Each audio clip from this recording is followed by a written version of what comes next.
my channel. On today's video, we're going to talk about contracts, specifically Tua's contract. I guess to start off with, I'm not going to overreact regardless of what the initials reported are. Like Tua said, the market is what it is. So maybe he resets the market. Oh well. You can see with contracts like Goff and Lawrence, who are now in the $50 million club, it doesn't matter how much the fans or social media thinks a QB's worth. If a team feels like they even have a chance to win with that quarterback, they're going to pull out the checkbook. You're going to hear phrases like the salary cap isn't real. The only thing that matters is the guaranteed money, or that contract is going to cripple a franchise, or 100 other generic phrases that may have some truth to them, but probably aren't that simple. I feel like I have a pretty good understanding of player contracts and the salary cap, but I'm not an expert. And almost 100% of the opinions that you'll hear regarding contracts aren't experts either. If you don't want to dive into the details of player contracts, and you just want someone to tell you what matters, I highly recommend Kyle Krabs of Locked On Dolphins. He does a great job of contract breakdowns in a format that's easy to listen to or watch. If you do like the details, then you probably have your own opinions on what is important and what's not when a new contract is signed. And if you're somewhere in the middle, maybe that's where this video is going to have the most impact.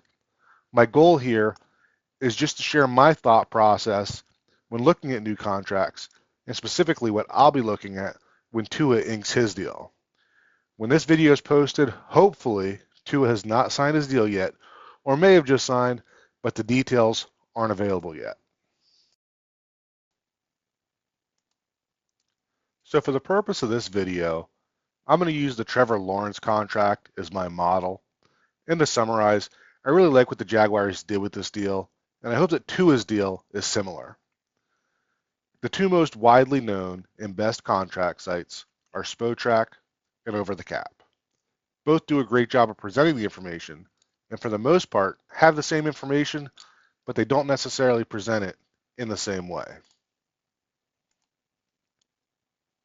The first thing I'm going to look at is when can the team get out of the contract.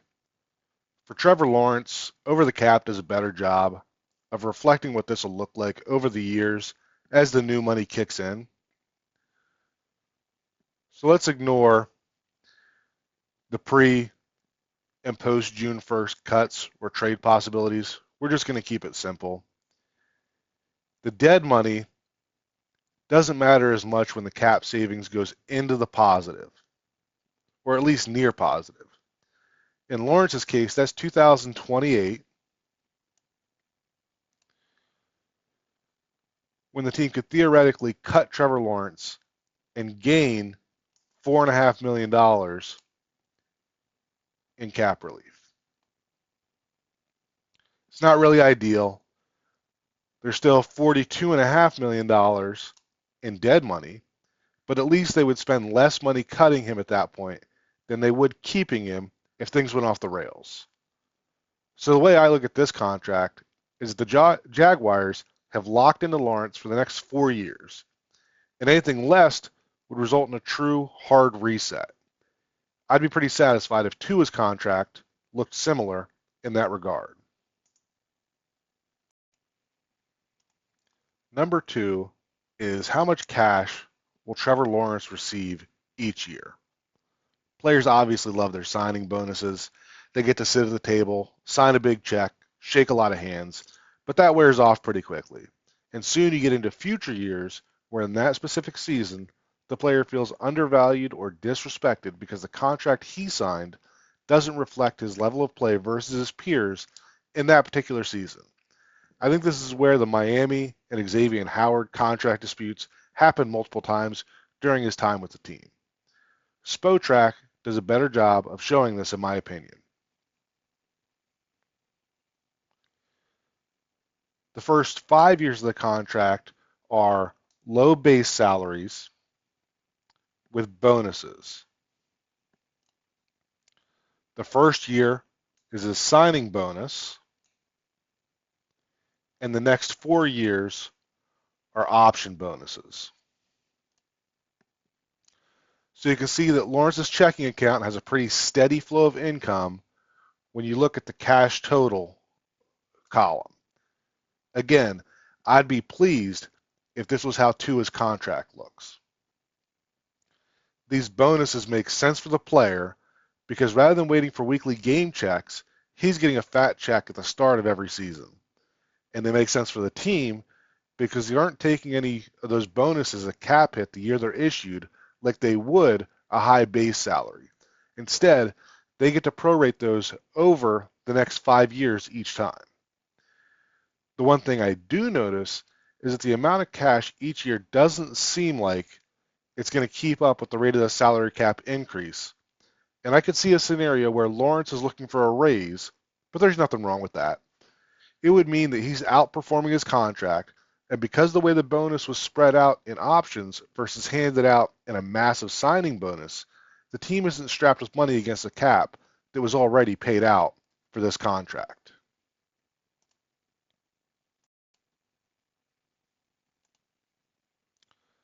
Okay, so the third and kind of final thing that I look at when looking at new contracts is where can cap space be saved? Miami tends to lean away from the roster or option bonuses like Lawrence has in his contract. You can see that in contracts like Waddle, Chubb, Ramsey, etc.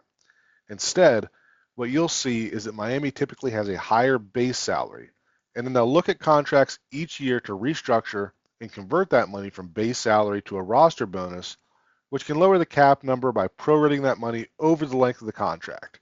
And we saw that with several contracts in 2024. It doesn't mean the player's taking less. Jalen Ramsey made that clear when he did his restructure.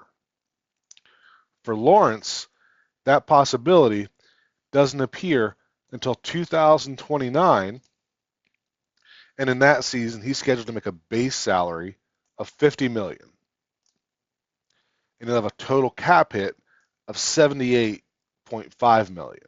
You can see that's up about $30 million from the year before. To keep the numbers easy, let's say the Jaguars converted $40 million of that amount into a roster bonus. Trevor would get a $40 million check when he signed the restructure, plus $10 million in base salary. So it's no different on his end.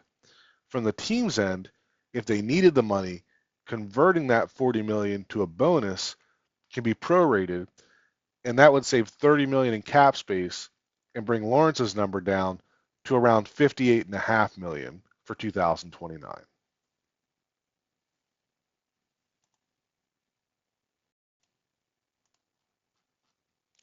Okay, so why do I like Lawrence's contract and hope that Tua's is similar?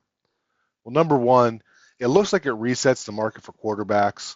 We're going to see that in one way or another with Tua's contract, whether it's the average per year, the total amount, the total guaranteed. Every player and agent wants their day in the sun, and it's going to happen one way or another. There's not really a balloon in the contract. If nothing is done with the contract, his cap number will rise slower than the overall salary cap. So he'll make good money, but he's not going to be at the top of salary cap hits for quarterbacks anywhere along his contract. And then last, because there wasn't a massive signing bonus on day one of the contract, I think he's getting played like the player he is now, while leaving the door wide open to restructure this contract and add money if Lawrence develops into the franchise quarterback he was projected to be in 2021. Okay, that's all I have for today. I hope this helps to clear some stuff up when Tua signs his contract and maybe give you some things to look at when the details of that contract come out and help you make your own decision as to whether or not Tua and the Dolphins agreed to a good deal or not. As always, thanks for watching. Talk to you guys again soon.